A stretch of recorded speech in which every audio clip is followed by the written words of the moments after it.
Assalamualaikum warahmatullahi taala wabarakatuh. Bagaimana kabarnya kalian hari ini? Semoga kalian dalam keadaan sehat walafiat. Ketemu lagi di channel Raya Edu. Untuk hari ini kita akan belajar bareng lagi, meneruskan pembahasan latihan soal-soal mata pelajaran PPKN kelas 10 bab 1. Ini adalah pembahasan part 2 ya, dimana ini adalah terusan dari pembahasan sebelumnya. Bagi kalian yang belum menonton video sebelumnya, yaitu latihan soal dari nomor 1 sampai dengan soal nomor 25, silahkan tonton video sebelumnya. Nah, ini bab 1, dimana bab 1 itu tentang nilai-nilai Pancasila dalam kerangka praktik penyelenggaraan pemerintahan negara. Baik, langsung saja pada soal nomor 26. Di bawah ini merupakan lembaga pemerintahan non-kementerian LVNK yang berada di bawah koordinasi Menteri Koordinator Bidang Perekonomian adalah titik-titik.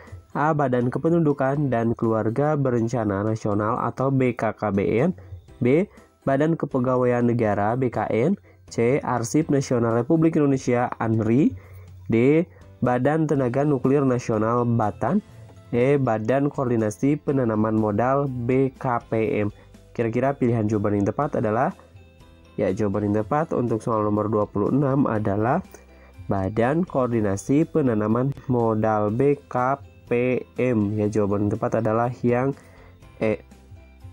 Pembahasan Badan Kependudukan dan Keluarga Berencana Nasional BKKBN di bawah koordinasi Menteri Pemberdayaan Perempuan dan Perlindungan Anak, sedangkan Badan Kepegawaian Negara atau BKN di bawah koordinasi Menteri Pendayagunaan Aparatur Negara dan Reformasi Birokrasi, sedangkan Arsip Nasional Republik Indonesia ANRI di bawah koordinasi Menteri Pendayagunaan Aparatur Negara dan Reformasi Birokrasi, sedangkan Badan Tenaga Nuklir Nasional BATAN di bawah koordinasi Menteri Riset dan Teknologi.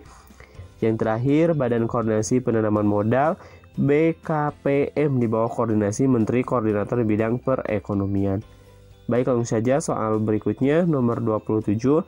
Di bawah ini merupakan lembaga pemerintahan non-kementerian LVNK yang berada di bawah koordinasi Menteri Riset dan Teknologi adalah titik-titik.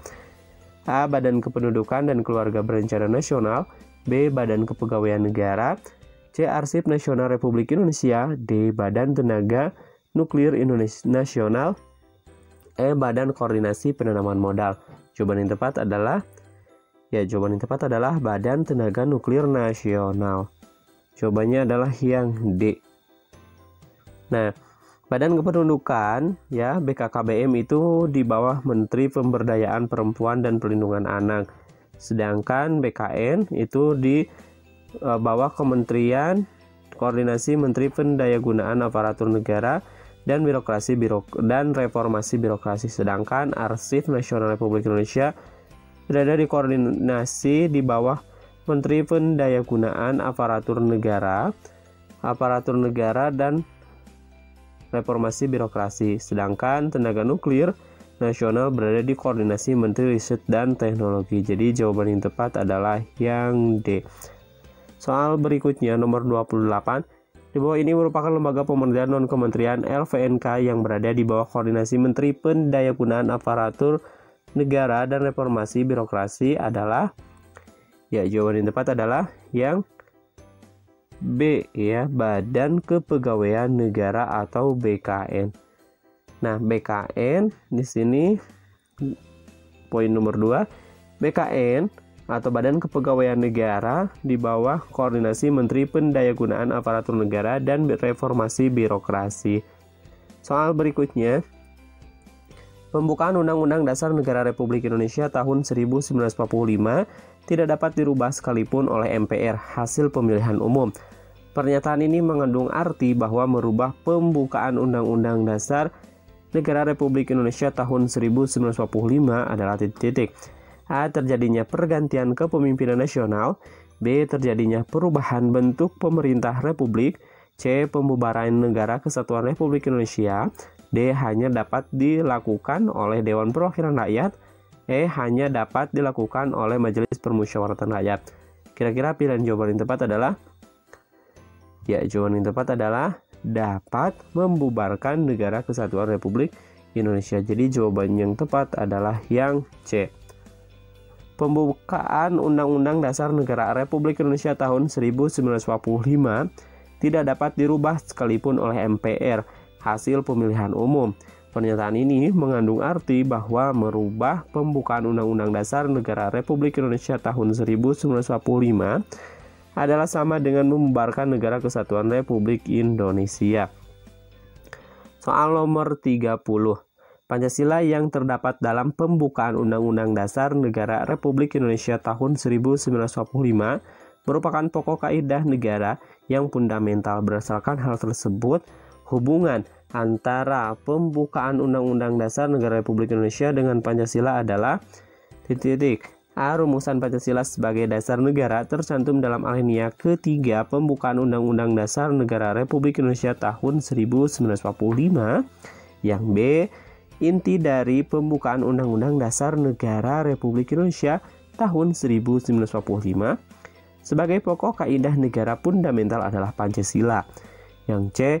Pancasila dalam alinea ke-1 pembukaan Undang-Undang Dasar Negara Republik Indonesia tahun 1945 mengilhami lahirnya Deklarasi HAM sedunia.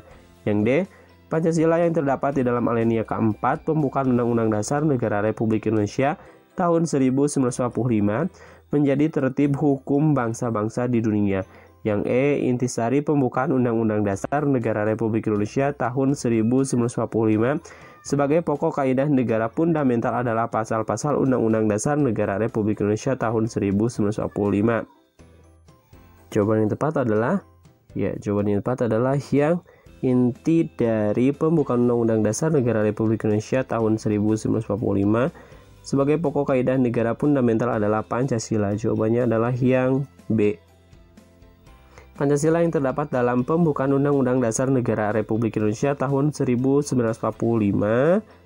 merupakan pokok kaidah negara yang fundamental. Berdasarkan hal tersebut, hubungan antara pembukaan Undang-Undang Dasar Negara Republik Indonesia tahun 1945 dengan Pancasila adalah inti dari pembukaan Undang-Undang Dasar Negara Republik Indonesia tahun 1945 sebagai pokok kaidah negara fundamental adalah Pancasila. Soal berikutnya, Pancasila mengandung makna nilai-nilai keimanan dan ketakwaan kepada Tuhan Yang Maha Esa sebagai landasan keseluruhan nilai dalam falsafah negara. Hal ini termasuk pengakuan bahwa atas kemahakuasaan dan curahan rahmat dari Tuhan Yang Maha Esa, perjuangan bangsa Indonesia merebut kemerdekaan terwujud. Merupakan makna dari dimensi A. Dimensi kultural, B. Dimensi institusional, C. Dimensi sosial, D. Dimensi spiritual, E. Dimensi nasionalis. Kira-kira pilihan jawaban yang tepat adalah? Ya, jawaban yang tepat adalah dimensi spiritual. Dimensi spiritual mengandung makna bahwa Pancasila mengandung makna nilai-nilai keimanan dan ketakwaan kepada Tuhan Yang Maha Esa sebagai landasan keseluruhan nilai dalam falsafah negara. Soal nomor 32. Pancasila merupakan landasan falsafah negara, pandangan hidup negara, dan sebagai dasar negara merupakan makna dari dimensi A. Dimensi kultural, B. Dimensi institusional, C. Dimensi sosial, D. Dimensi spiritual, E. Dimensi nasionalis. Kira-kira pilihan jawaban yang tepat adalah? Ya, jawaban yang tepat adalah dimensi kultural. Dimensi kultural mengandung makna bahwa Pancasila merupakan landasan falsafah negara, pandangan hidup, dan sebagai dasar negara. Soal berikutnya nomor 33. Pancasila harus sebagai landasan utama untuk mencapai cita-cita, tujuan bernegara dalam penyelenggaraan pemerintah merupakan makna dari dimensi A. Dimensi kultural, B. Dimensi institusional, C. Dimensi sosial, D. Dimensi spiritual, E. Dimensi nasionalis. Jawaban yang tepat adalah dimensi institusional. Jawabannya adalah yang B. Dimensi institusional mengandung makna bahwa Pancasila harus sebagai landasan utama untuk mencapai cita-cita, tujuan negara, dan dalam penyelenggaraan pemerintahan. Soal berikutnya nomor 34, dalam menjalankan tugas sebagai penyelenggaraan negara, tidak hanya dituntut patuh terhadap peraturan dan yang berkaitan dengan tugasnya, tapi juga harus dilandasi oleh suatu pertanggungjawaban kelak kepada Tuhan di dalam pelaksanaan tugasnya, merupakan implementasi dari dimensi titik-titik. A. Dimensi kultural, B. Dimensi institusional, C. Dimensi sosial, D. Dimensi nasionalis, E. Dimensi spiritual. Jawaban yang tepat untuk soal nomor 34 adalah, ya, tepat sekali jawabannya adalah dimensi spiritual. Dimensi spiritual mengandung makna bahwa Pancasila mengandung makna nilai-nilai keimanan dan ketakwaan pada Tuhan Yang Maha Esa sebagai landasan keseluruhan nilai dalam falsafah negara. Nah, kalau dilihat di dalam soal nomor 34, ini adalah salah satu bentuk implementasi dari dimensi spiritual, di mana penerapan atau implementasi itu harus dilandasi oleh suatu pertanggungjawaban kelak nanti ya di akhirat kepada Tuhan Yang Maha Esa di dalam pelaksanaan tugasnya. Jadi di dalam melaksanakan tugas nanti apapun yang dikerjakan, apakah itu baik atau buruk, nanti akan dimintai pertanggungjawaban kelak kepada Tuhan di dalam setelah dalam melaksanakan tugasnya. Soal nomor 35, dalam melaksanakan aktivitas dimanapun dan kapanpun, Ririn selalu beribadah melaksanakan sholat dengan tepat waktu, karena Ririn sadar bahwa Ririn lahir ke dunia ini karena adanya kausa prima atau sebab pertama, yaitu Tuhan Yang Maha Esa. Untuk itu, Ririn selalu rajin menjalankan ibadah tanpa terlewat. Ririn telah mengimplementasikan nilai Pancasila sila ke A5, B4, C3, D2, E1. Jawaban yang tepat adalah, ya, jawaban yang tepat adalah yang ke-1. Jawabannya adalah yang E. Implementasi sila pertama, salah satu di antaranya adalah pengakuan adanya kausa prima atau sebab utama, sebab pertama kita ada di dunia ini, yaitu dari Tuhan Yang Maha Esa. Soal berikutnya nomor 36, Pak Yudi merupakan ketua DPR yang tidak pernah melaksanakan atau tidak pernah melakukan tindakan penyelewengan dari keuangan negara. Misalnya tidak pernah melakukan korupsi karena tingkat ketakwaan dan keimanannya itu sangat tinggi, sehingga dia meyakini bahwa apapun perilaku baik itu di kantor ataupun di luar kantor, dia merasa yakin bahwa selalu diawasi perilakunya secara langsung oleh Allah Subhanahu wa taala. Nah, sikap Pak Yudi telah mengamalkan implementasi Pancasila sila ke titik-titik A1, B2, C3, D4, E5. Jawaban yang tepat untuk soal nomor 36 adalah, ya, jawaban yang tepat adalah yang pertama, karena Bapak Yudi ini yakin bahwasanya selalu diawasi oleh Tuhan itu ya, secara baik secara langsung ataupun tidak langsung. Ya, cukup jelas untuk penjelasannya. Jadi maksud dari soal di sini bahwasanya Pak Yudi dalam melaksanakan tugas, baik itu tugas di kantor ataupun di luar kantor, misalkan dalam tugas berkeluarga ataupun yang lainnya, jadi tindakan atau perilakunya itu merasa yakin selalu diawasi perilakunya secara langsung oleh Allah Subhanahu wa taala. Nah, Pak Yudi telah mengamalkan atau telah mengimplementasikan Pancasila sila ke-1. Soal berikutnya nomor 37, melindungi yang lemah agar kelompok warga masyarakat dapat bekerja sesuai dengan bidangnya, merupakan penyelenggaraan negara harus berdasarkan nilai Pancasila sila ke-titik A1, B2, C3, D4, E5. Kira-kira pilihan jawaban yang tepat untuk soal nomor 37 adalah, ya, jawaban yang tepat adalah sila ke-5.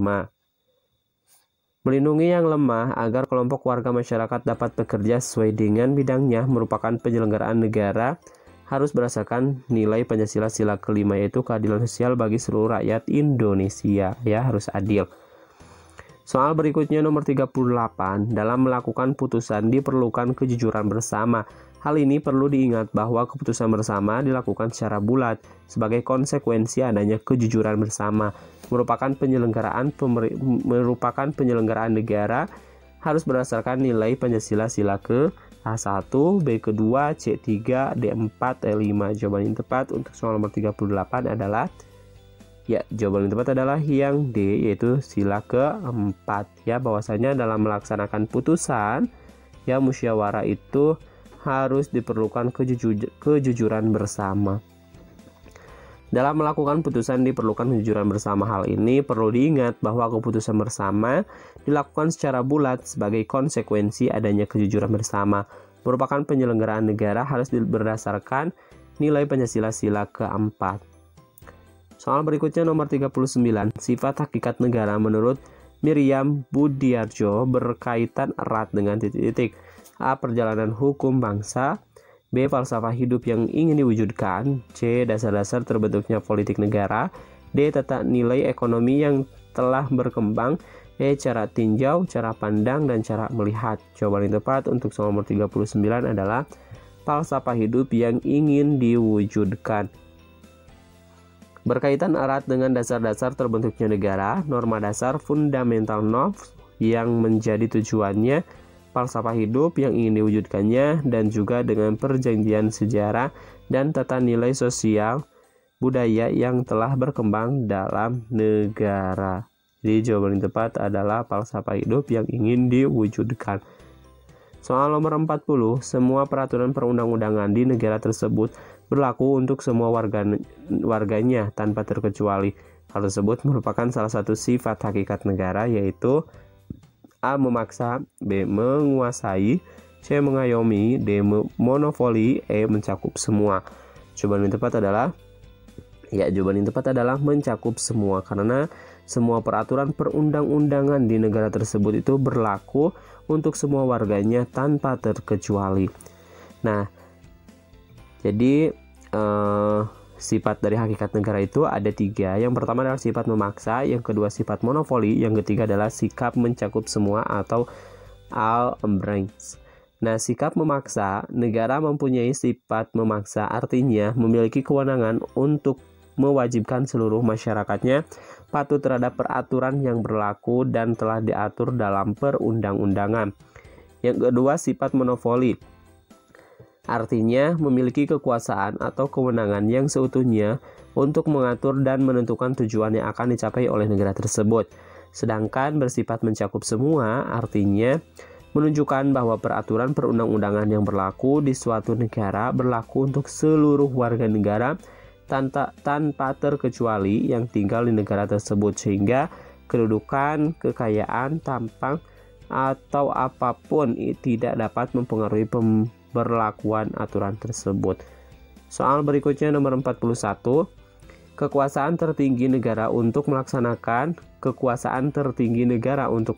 fungsi negara dalam urusan nasional atau dalam negara merupakan pengertian dari kedaulatan. A. Negara, B. Mutlak, C. Keluar, D. Ke dalam, E. Tertinggi. Yang ditanyakan adalah pengertian dari kedaulatan. Ya, jawaban yang tepat adalah pengertian dari kedaulatan ke dalam. Kedaulatan ke dalam, bentuk kedaulatan ke dalam negara atau pemerintah berhak mengatur segala bentuk kepentingan masyarakat dengan melalui beberapa negara yang dibentuk oleh negara tersebut. Soal berikutnya nomor 42. Montesquieu merupakan salah satu tokoh yang menjadi pelopor teori kedaulatan rakyat. Ia memberikan pandangan tentang pembagian kekuasaan atau yang dikenal dengan trias politika. Pembagian tersebut kekuasaan berdasarkan trias politika terdiri dari titik A. Legislatif, yudikatif, dan federatif. B. Eksekutif, federatif, dan legislatif. C. Legislatif, eksekutif, dan yudikatif. D. Legislatif, eksekutif, dan federatif. E. Eksekutif, federatif, dan yudikatif. Jawaban yang tepat adalah untuk soal nomor 42 adalah eksekutif, legislatif, dan yudikatif. Legislatif, eksekutif, dan yudikatif. Jadi jawaban soal untuk 42 adalah yang C. Montesquieu merupakan salah satu tokoh yang menjadi pelopor teori kedaulatan rakyat. Ia memberikan pandangan tentang pembagian kekuasaan atau yang dikenal dengan trias politika. Pembagian kekuasaan berdasarkan trias politika terdiri dari legislatif, eksekutif, dan juga yudikatif. Soal nomor 43. Pengakuan dari negara lain terhadap suatu negara hanya bisa menimbulkan hubungan di bidang perdagangan dan ekonomi. Namun hubungan untuk tingkat duta belum dapat dilaksanakan, merupakan pengakuan secara titik-titik. A. De jure bersifat tetap, B. De facto bersifat tetap, C. De jure bersifat penuh, D. De jure bersifat sementara, E. De facto bersifat sementara. Jawaban yang tepat untuk soal nomor 43 adalah D. Soal untuk nomor 43 adalah de facto bersifat tetap. Jawabannya adalah yang B. Nah, berdasarkan sifatnya, de facto dapat dibagi menjadi dua bagian, yaitu yang pertama adalah sementara, yang kedua tetap. De facto bersifat sementara adalah pengakuan dari negara lain tanpa melihat perkembangan negara tersebut. Apabila negara tersebut hancur, maka negara lain akan menarik pengakuannya. Sedangkan secara tetap, de facto bersifat tetap adalah pengakuan dari negara lain terhadap suatu negara yang hanya bisa menimbulkan hubungan di bidang perdagangan dan ekonomi. Jadi jawaban yang tepat adalah yang B, de facto bersifat tetap. Kita lanjutkan pada soal nomor 44. Kekuasaan yang berhubungan dengan penyelenggaraan pemeriksaan atas pengelolaan dan tanggung jawab tentang keuangan negara adalah titik-titik. A. Moneter, B. Legislatif, C. Yudikatif, D. Konstitutif, E. Eksaminatif. Jawaban yang tepat untuk soal nomor 44 adalah jawaban yang tepat adalah yang E. Eksaminatif. Pembagian kekuasaan secara horizontal, yaitu pembagian kekuasaan menurut fungsi lembaga-lembaga tertentu, yaitu lembaga legislatif, eksekutif, dan juga yudikatif. Itu menjadi 6 kekuasaan, diantaranya kekuasaan konstitutif. Nah, yang pertama adalah kekuasaan konstitutif, yaitu kekuasaan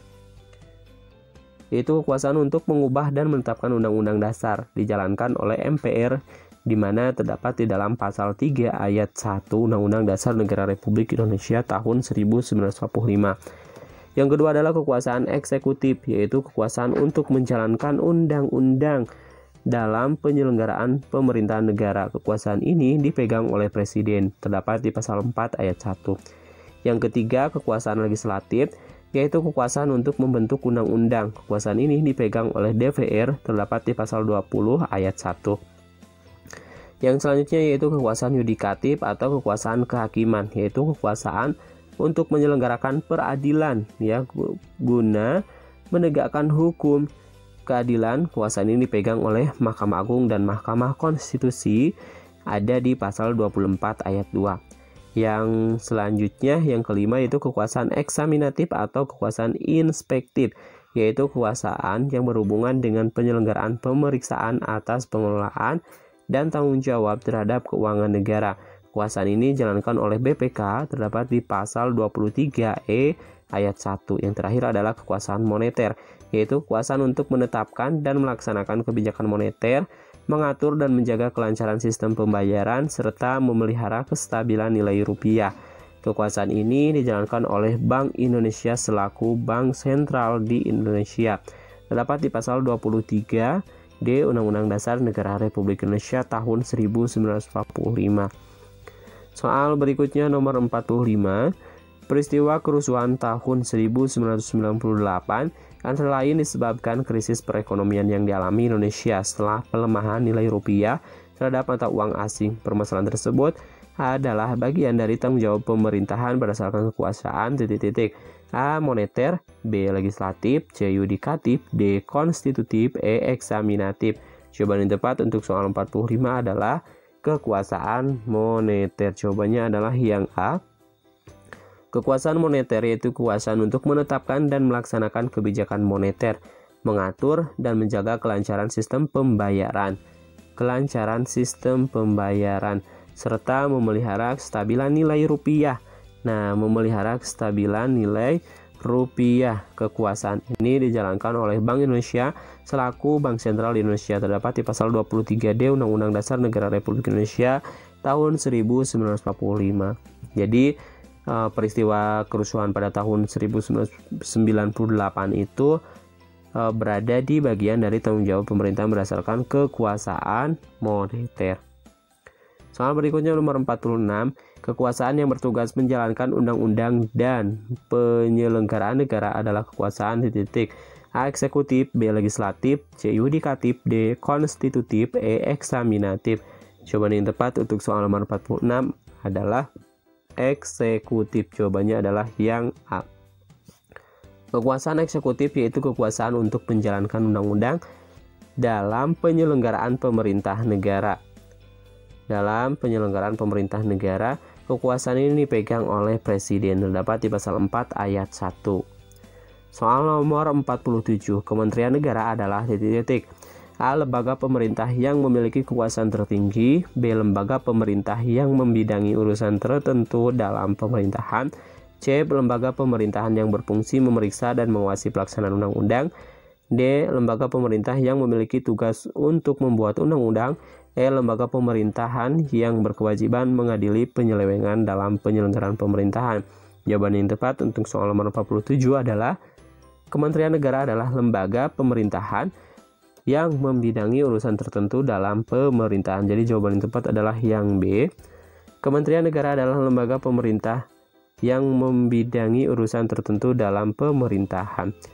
Soal berikutnya nomor 48. Ketentuan mengenai menteri diatur dalam Undang-Undang Dasar Negara Republik Indonesia tahun 1945, yaitu di dalam bab 5 tentang Kementerian Negara, tepatnya pada pasal, ya jawaban yang tepat adalah A 16, B 17, C 18, D 19, E 20. Jawaban yang tepat adalah pasal 17 tentang kementerian. Pembahasannya insya Allah cukup jelas, bahwasanya di dalam undang-undang pasal 17 itu pembahasannya tentang kementerian, ada di bab 5. Soal berikutnya nomor 49. Berikut yang tidak termasuk nilai-nilai yang terkandung dalam kemanusiaan yang adil dan beradab adalah A. Solidaritas, B. Persamaan, C. Perdamaian, D. Permusyawaratan, E. Penghargaan atas hak. Jawaban yang tepat adalah permusyawaratan. Nah, jadi permusyawaratan ini tidak termasuk ke dalam nilai-nilai yang terkandung dalam kemanusiaan yang adil dan beradab. Nah, jadi yang dimaksud di dalam soal ini bahwasanya nilai-nilai yang terkandung di sini itu adalah yang ditanyakan adalah sila kedua. Nah, kalau permusyawaratan ini adalah masuknya ke dalam sila yang keempat. Jadi otomatis sila yang keempat tidak termasuk ke dalam sila yang kedua, yaitu nilai yang terkandung dalam kemanusiaan yang adil dan beradab. Nah, kalau nilai kemanusiaan itu adalah Pancasila yang kedua. Soal berikutnya yang terakhir nomor 50. Salah satu contoh perwujudan nilai-nilai Pancasila dalam sila keempat adalah titik-titik. Nah, ini kalau ini yang ditanyakan adalah Pancasila dari sila keempat. Yang A. Mencintai tanah air, B. Menghargai hak orang lain, C. Menghargai perbedaan keyakinan, D. Menghargai keanekaragaman budaya, E. Musyawarah untuk mencapai mufakat. Jawaban yang tepat adalah yang E. Musyawarah untuk mencapai mufakat. Ini masuk ke dalam Pancasila sila yang keempat. Nah, jadi jelas ya bahwasanya musyawarah untuk mencapai mufakat itu merupakan pengamalan atau perwujudan dari nilai-nilai Pancasila sila keempat. Sampai jumpa di pembahasan selanjutnya. Kita bahas nanti untuk bab 2. Jadi latihan soal ini bertujuan untuk lebih memahami lagi materi-materi yang sudah kita pelajari bareng di bab 1 ini. Sekian kami akhiri, semoga bermanfaat. Assalamualaikum warahmatullahi wabarakatuh.